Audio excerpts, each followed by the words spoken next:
Right, first thing is put those academic papers down. How many pages is that paper? This one here, I don't know, about 35. Right, okay, so put it down. First rule of media training for academics is don't bring your academic papers in for a 3-minute interview.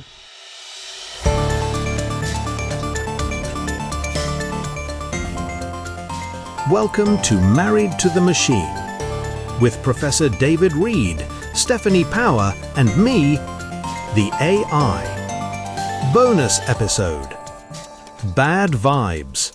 So we haven't done a podcast for a while because we're hoping to do a second series, but we love it so much that we're going to do some bonus episodes. And today, this bonus episode is going to be about, it was going to be about vibe coding, and then AI became quite a story. The ultimate responsibility for the force's failure to discharge its duties on a matter of such national importance rests with the Chief Constable. And it is for that reason that I must declare today that the Chief Constable of West Midlands Police no longer has my confidence. It has been, as I understand it, over 20 years since a Home Secretary last made such a statement. But on the evidence provided by Sir Andy Cook, the Chief Inspector of Policing, that is now the case. It's the 14th of January and we're recording this as it looks like the Chief Constable of West Midlands Police is probably going to resign because once the Home Secretary has said she's got no faith in him, I can't see where else he's going to go. That's the first time it's happened in 20 years. I just heard Shabana Mahmood say that, thanks. That's good. We're both in agreement then. So the story isn't just about AI, but of course that seems to be taking over. Really briefly, the story is about how West Midlands Police and Birmingham City Council came to the decision to not allow fans at a game between, is it Maccabi Tel Aviv or Maccabi Tel Aviv? Maccabi Tel Aviv. Maccabi Tel Aviv. Fans from Maccabi Tel Aviv to come to play Aston Villa's ground in Birmingham. And we're not going to talk about all the issues, but we are going to talk about how the Chief Constable said that he hadn't used AI when they were coming to their decisions. And it's turned out that they have used AI. It does sound like he doesn't really know. I think I'm allowed to say he doesn't really know what he's talking about. He called it the AI. Originally, he said it was a Google search that found a previous match against West Ham that didn't actually happen. But then he later changed his argument and said it was Microsoft Copilot that come up with the result incorrectly. We just don't know how this happened. And it looks at the moment like they're retrofitting facts to fit their argument. Now, we both live in Liverpool and West Midlands Police do have a proven history of retrofitting information, you know, Hillsborough being one example. Yeah. What's gone on here and what does it mean for the use of AI in work, really? I've got some sympathy because these sorts of things are going to happen more and more frequently. People trust AI systems. People even don't know they're using AI systems sometimes. It's becoming more and more common to embed the large language models inside the actual operating system. So very often you don't even realise you're using an AI when you actually are. He was talking about it was just a Google search. Well, these days, if you look on your Google search, you've got a toggle of all the places you can use to search, and it automatically toggles onto AI. And unless you take that off, your first thing that you are going to get is the AI search from Google. So it is AI. That's right. And if you use Explorer on Microsoft, you'll use Copilot automatically as well. And so that does kind of lead nicely into what we want to talk about today, which is vibe coding. I want you to explain what that is in a minute. But I'm finding with more and more software, the AI is the default position. And actually, it doesn't always work for you as a user. Well, our problem is the overconfidence in what the AI produces really is the fundamental commonality between what we're talking about today and what's happened in the news today. Let's talk about vibe coding. We almost need like an idiot's guide to what vibe coding is and then look at what the problems are with it. Would you start by explaining to someone who hasn't even heard the term, what is vibe coding? The first person to use the term vibe coding was Andrej Karpathy, who worked for OpenAI in February 2025. He actually coined the term vibe coding. And what he meant when he said vibe coding is basically you get a feel for the coding itself, but you don't actually need to understand the programming language underneath it. So, I'm all into vibe coding now. I just see stuff and say stuff, and hey presto, stuff happens. Hey, who's hidden the Cheetos? Master wants Cheetos. Give the Cheetos. Give the Cheetos. What are Cheetos? There they are. To me. To you. Up there. Quick. There you go, Master. Oh, there you are, my orange beauties. This is only partially based on completely untrue events that didn't happen. What you do is you describe what you want in plain English, and it converts that into code.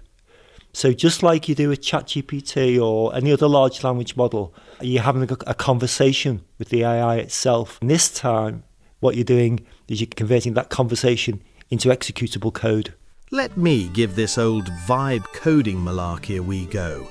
Let me think. Okay, here goes. Create a comedy app. Ooh, something is happening. Welcome to Slopportunity Knocks. Up next, User X2000. Yeah, thanks. So I bought a welcome mat online. They asked me where to leave it if I'm out. All those sites get confused if you just want to buy an empty basket. I didn't know what to get with my birthday money, so I just bought myself some e-gift vouchers. Don't worry, I kept the receipt. I've clearly not mastered the art of it. So I could say, design me an app where people can work out what breed of dogs are in the park or something like that. And all I do is describe what I'm looking for, what's in my head, describe it using text. And in theory, this app could be made using vibe coding in another app that supplies this as an offering to you. Yeah, rather than coming back with conversation like most large language models do, it comes back with code instead that you can then execute and try out. What I'd say is it actually slows down good coders, and there's been a report on this recently, but it makes people who can't code believe they can code. But they still can't. I mean, obviously they can't. Well, they can to a certain extent, but they can't debug. I think vibe coding is appearing in lots of software under different guises. I'm playing around with some software which is called Riverside. Now, Riverside enables podcasters or journalists to interview people remotely, and it creates a sort of studio setting. It's better than doing something over Zoom because there's no real risk of the interview falling down halfway through. It's a reliable recording system, but now there are all sorts of bells and whistles on it. And with Riverside, if you and me do this interview, but we do it using Riverside, you're in one room and I'm in another, it records the visuals and it records the audio. Now, I'm good at editing audio, but I'm not good at editing video. So I was having a little play around with it with the co-creator. The co-creator is the AI. And if you ask it to do something using text like you've described, and you don't get it absolutely right the first time, you can't unpick it. You can't seem to make the co-creator understand what it is you really want. I wanted something really simple to insert an image, have a pause in the video, a silence, insert an image so that it was like, what people call a beat. And no matter how many times I tried to get it to do it, all it kept doing was layering on picture after picture after picture. Now, that is vibe coding to a point. For me, it's video editing, but the problem with it is I am not able to learn how to video edit because the AI is trying to do it for me and I can't unpick the mistakes, debug as you would call it. I can't unpick the mistakes. There's a number of different wrappers available to you that actually all use foundational models underneath them all. The one you just said, Riverside, there's other ones like Lovable, and I've seen other ones being advertised that basically all do the same thing. They call the code underneath, and what they've got is APIs, interfaces to the models themselves that actually do the coding. There's two things you said there that I'm not 100% clear on. wrappers. What you mean is there is a model, and I'm bought into an organisation that has taken that model. We did this when we did Flesh and Code, available on Wondery, wherever you get your podcasts, all about AI companions, where the company Replica created AI companions, but they were using large language models that already exist. So it's kind of like masking the large language model, putting a bolt on top of it, and you're using the bolt on. It's basically a simple interface for you to use it more easily, really. Is that what an API is? No, an app. No, API. API stands for Application Programming Interface. They're basically hooks into the program itself that you can actually program. If you've got an application, a bit of software that does something, it's how the software can be programmed. It's the interface to the outside world that the large language model coding model actually interfaces to. Okay, I don't understand what you just said. I'll use an analogy. Yes, we love an analogy, and even though I can't say it, we love an analogy. An ology? It gets an ology and it says it's failed. You get an ology, you're a scientist. Okay, here's an analogy. Imagine that I'm the application. Okay. All right? And the application, my application, that is me, is to go to the shops and get the food. But to send me to the shops by myself would be dangerous. Yes, it would. Okay, so you instead write me a shopping list of what I can buy. Yep. So my process of going to the shop, I'm walking around the shop like a robot, and I'll just pick stuff up off the shelves, put it into the basket, and then pay at the end of it. That's my task as the application. The API is the shopping list itself. It's the set of instructions you give to me. For the particular job. For the particular job. Now, in that case, you're a person providing a hook, a list. It could be a program that provides that list. The shopping list is the API. It's the interface between the application and the program itself. I understand that now, but now I've forgotten why I was asking you about it in the first place. Because I mentioned the word. Remember we talked about wrappers? Buster Rhymes, wasn't it? So the wrapper is the thing that surrounds the large language model. Forget I said anything. A large language model has been provided by somebody else, normally a big company like Google or Microsoft or whoever, OpenAI. They provide the large language model that's foundational. Now, what the wrapper does is basically present that in a more palatable way to the user and present it for a specific task. So in your case, it was video production. Right, yeah.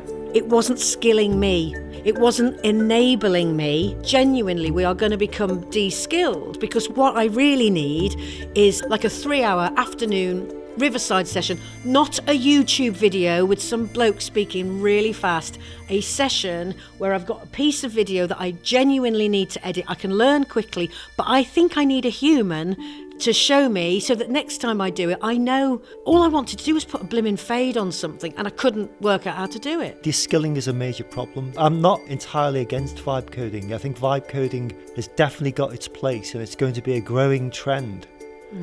But the problem is the ability to vibe code now is basically taking away entry-level, junior-level jobs. A guy called Peter Yang, a self-confessed non-engineer, has summed up the problem quite nicely. It's called the 70% problem. When you work with an AI system in vibe coding, you can get to 70% of the solution quite quickly. The problem is the next 30% is when you debug. And that's where people run into problems, because if you don't know what the code that's being produced actually does, then it's incredibly difficult to debug. It actually slows down experienced programmers, even though they think they've sped up, which is quite a novel idea. I've seen reports where programmers have thought that if they used AI, it would speed up their development time by about 25%, whereas in fact, they slowed down their development time by 19%. There seems to be this belief that AI will speed things up, will get answers for you, will save time, will do this, that and the other, will improve workflow. But I wonder if this is the year of the AI mistakes, which, by the way, isn't necessarily an AI problem, but it's the problem of the employers expecting people to do things faster and the lack of human interaction. I keep thinking about West Midlands Police, and you could say that it's a kind of similar thing, because 70% might have been writing the report, The 30% problem, the big problem that whilst we're talking may be doing for the Chief Constable of West Midlands Police. Yep, he's gone. Is you could call it debugging, I'd call it fact-checking. Exactly that. The West Midlands Police story is an analogy for vibe coding, even though they're not vibe coding. I heard a clip on the radio earlier and he said, we didn't use the AI. It made me think of the IT crowd when Jen got the internet. When Jen had the internet in a box. Yeah. What is it? This, Jen, is the internet. So light. Of course it is, Jen. The internet doesn't weigh anything. No, of course it doesn't. There's a need for AI training amongst senior leaders. This senior leader, the Chief Constable of West Midlands Police, isn't going to do any coding himself, or probably isn't going to do any research himself, but he at least needs to know enough to know, hang on a second, where did you get that information from? Where's the source? If you're doing a report, where's your sources? So he could have had a quick scan through and said, wait a sec, can we just double check this? I'd go even further. I said there's a need for AI training to be done by people who understand AI. But at the moment, I see lots of AI training out there that's being done by people who don't really have a full understanding of how the AI actually works. Vibe coders, in a sense. Vibe coders, in a sense. I do vibe coding, but I understand how to debug it. It has generally speeded up my development of coding up to a point. It depends on the type of coding you're trying to do as well. If you're knocking up a web app, something that's got a nice user interface, then it's okay at doing that type of stuff. If you do anything more complex than that, then you get into what's called context rot. And essentially, it becomes too complex for the AI to understand what you're trying to do in one go. And it basically breaks down. It starts to hallucinate and it starts to give you the wrong answers. It starts to escape what you're trying to do. That's a fundamental problem with vibe coding. It also has severe security implications very often. There's been lots of reports where it actually increases the security vulnerabilities of the code itself by as much as 300%, but it leaves things like API keys, contacting external entities and stuff like that, actually embedded in the code, or personal information in the code itself. Even people who are good coders could be seduced into just giving a quick overview of what the code does. Said, okay, it works, let's send it out there in its current state. It's passed a few debugging tests, whatever, let's give it a go. And it could be embedded in there, a subtle bug. When I teach coding to my students, the first thing I do is tell them not to sit at the computer and stop banging at the keys, to think about the problem that it's trying to solve, away from the keyboard. Now, that's not what happens with vibe coding. The closest analogy to this in software engineering is in what's called pair programming, where you get a driver and a navigator. So essentially, this is a way of developing code where you have two humans working with each other. You get the driver and the navigator. The driver basically produces the code and the navigator checks the code. Now with AI, with vibe coding, what you've got is the driver's the AI system. It's an artificial AI driver. And the navigator is you, the human being, to check the code itself. So you could use that analogy, but the problem is, if you don't understand what the code is doing, then you can't possibly be a navigator. If you can't read the map. If you can't read the map.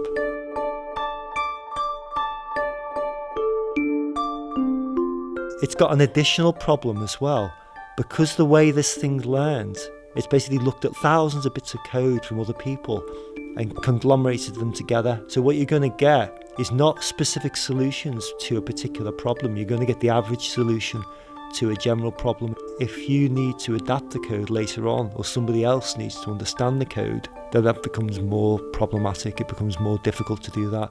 Vibe coding is really good at rapid prototyping, at developing solutions quickly, at basically throwing the code at the wall and seeing what sticks. The problem is, you've got to know where the wall is.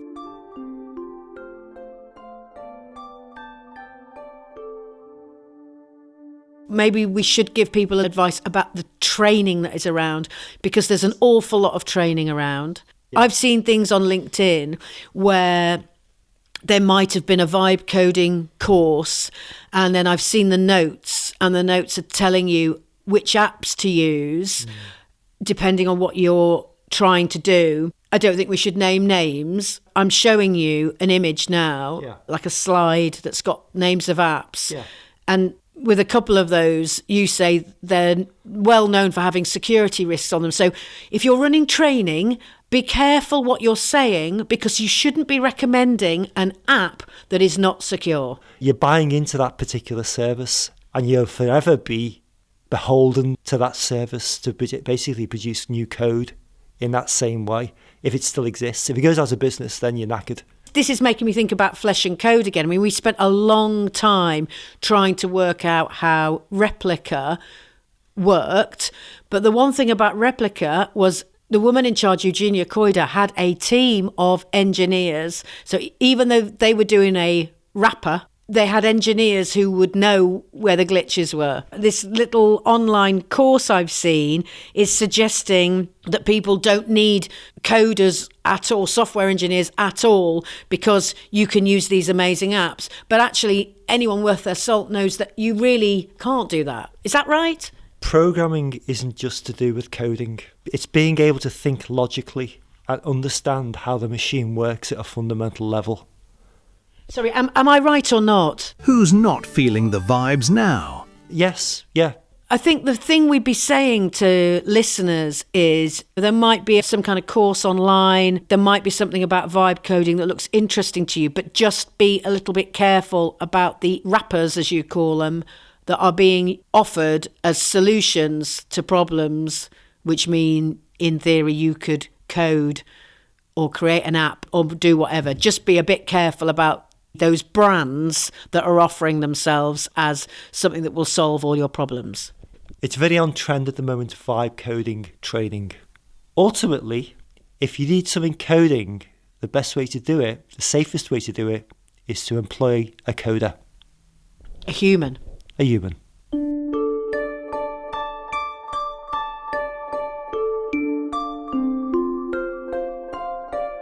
Now, on New Year's Eve, this podcast featured in The Guardian. It was a listener's favourite podcast of 2025. Someone called Walter. We don't know who Walter is, but we really love you, Walter. Maybe you could get in touch with us at marriedtothemachine@gmail.com. Married to the number 2, themachine@gmail.com, because we've got so many extra listeners after your lovely review.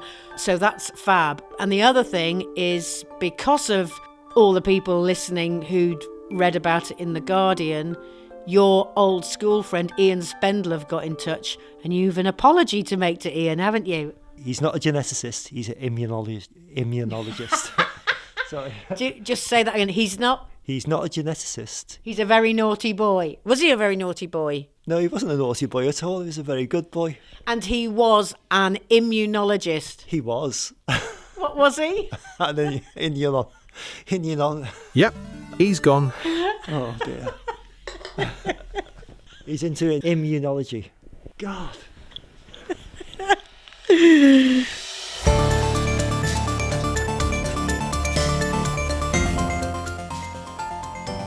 You have been listening to Married to the Machine with Professor David Reid, Stephanie Power, and me, the AI.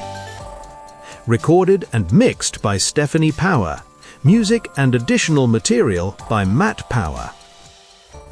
And Walter, if you could just draft a letter to the Financial Times telling them how much you love this podcast, then a postcard to This Morning saying how you can't live without us, and a phone call to LBC to let them know we are the true voice of reason on matters AI.